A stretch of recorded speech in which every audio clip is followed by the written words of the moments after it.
እንኳን የመንደር ጎረምሳ ማንም ኢትዮጵያን በኃይል ማንበርከክ አይችልም። አሁን ሰላም ለእናንተ ይሁን ተመልካቾቻችን፣ የዕለቱን አበይት ጉዳዮችና መነጋገሪያ ሆኑ ያሉ ክስተቶችን ይዘን ቀርበናል።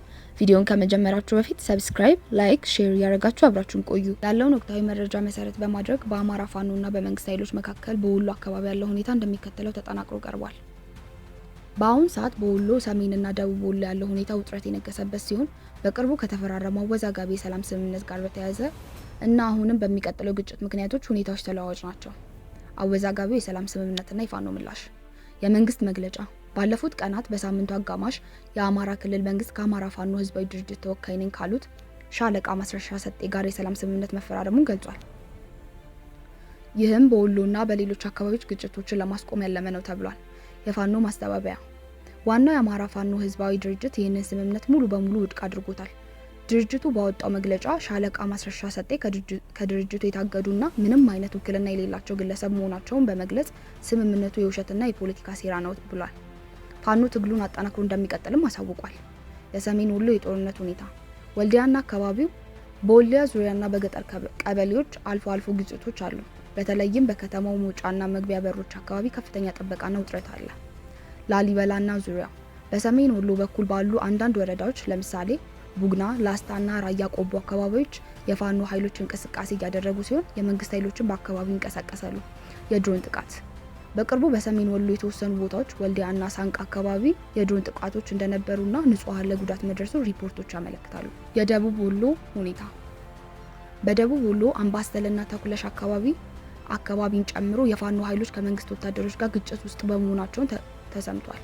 ፋኖች በገጠር አካባቢዎች ሰፊ ቁጥጥር እንዳላቸው የሚነገር ሲሆን የመንግስት ኃይል በዋና ከተሞችና አውራ ጎዳናዎች ላይ መሽጎ ይገኛል። ሰብአዊ ቀውስ። በጦርነቱ ምክንያት በትምህርት፣ በጤና እና በንግድ እንቅስቃሴ ላይ ከፍተኛ ተጽዕኖ ፈጥሯል።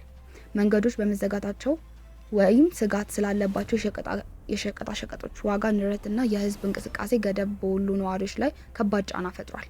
ዓለም አቀፍ ቀይ መስቀል በሰሜን ወሎ በግጭት የተጎዱ ወታደሮችና ንጹሃንን ለማከም እንቅስቃሴ እያደረገ መሆኑን አዲስ ዓለም አካባቢ በሶስት አቅጣጫ የመጣውን የአገዛዙን ጦር ጠንካራ ጥቃት በመፈጸም ከፍተኛ ሰብአዊና ቁሳዊ ክሳራ እንዳደረሱበት ለማወቅ ተችሏል። ከ6 ክፍለ ጦር የተወጣጣ የበላይ እዝ 4ኛ ኮር ሰራዊት በወሰደው የተሳካ ማጥቃት ከ100 በላይ የአገዛዙ ጨራሽ የተባለ የኮማንዶ ኃይል መደምሰሱንና በዚህም በተደረገው ውጊያ ከ55 በላይ የአገዛዙ ጦር ቁስለኛ ማድረጋቸውንና በተጨማሪ ሲጓጓዝ የነበረ ወታደራዊ ተሽከርካሪ በተሰነዘረበት ማጥቃት ከፍተኛ ጉዳት እንደደረሰበት ለማወቅ ተችሏል። በዚሁ አካባቢ በማዕከላዊ ጎንደር በለሳ ወረዳ ባጃ በምትባል የፋኖ ይዞታ ላይ የበላይ ዘለቀ በፈጸመው ማጥቃት በባጃ ከተማ ላይ ሰፍሮ የነበረው የአገዛዙን ጦር ምሽግ ደርምሰው በመግባት የአገዛዙን ጦር በመደምሰስ ጉዳት ካደረሱበት በኋላ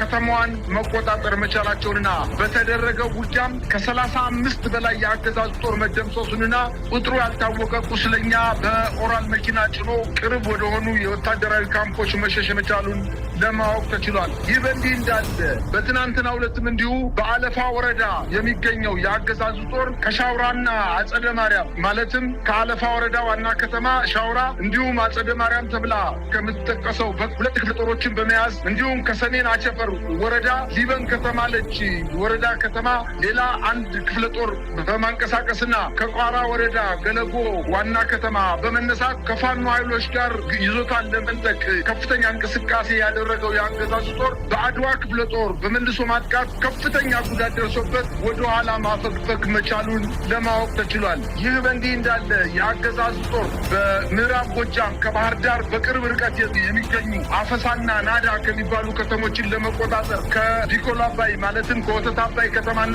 ከገርጨጭ ከተማ ወታደራዊ ምሽግ በመነሳት አፈሳንና ናዳን ለመቆጣጠር ያደረገው ጥረት የ102ኛ የአማራ ፋኖ ብሔራዊ ኃይል ምዕራብ አማራ ቀጠና የቴዎድሮስ እዝ የ102ኛ ኮር 22ኛ ክፍለ ጦር 1ኛ ሻለቃ እንዲሁም በዚሁ እዝ የ105ኛ ኮር 55ኛ ክፍለ ጦር የተውጣጣ አንድ ሻለቃ በጋራ በፈጸሙት የመልሶ ማጥቃት ወፈ ሰማይ የሆነ ሰራዊት ወደ ከተማዋ ለመግባት ጥረት ቢያደርግም እነዚህ ሁለት ሻለቃ ኃይሎች መጣውን ከፍተኛ ቁጥር ያለውን መከላከያ ሰራዊት መጥተው መመለሳቸውና በተደረገው ውጊያም መስመራዊ መኮንኖችን ጨምሮ በርካታ የአገዛዙን ጦር መደምሰስ መቻላቸውን ለማወቅ ተችሏል።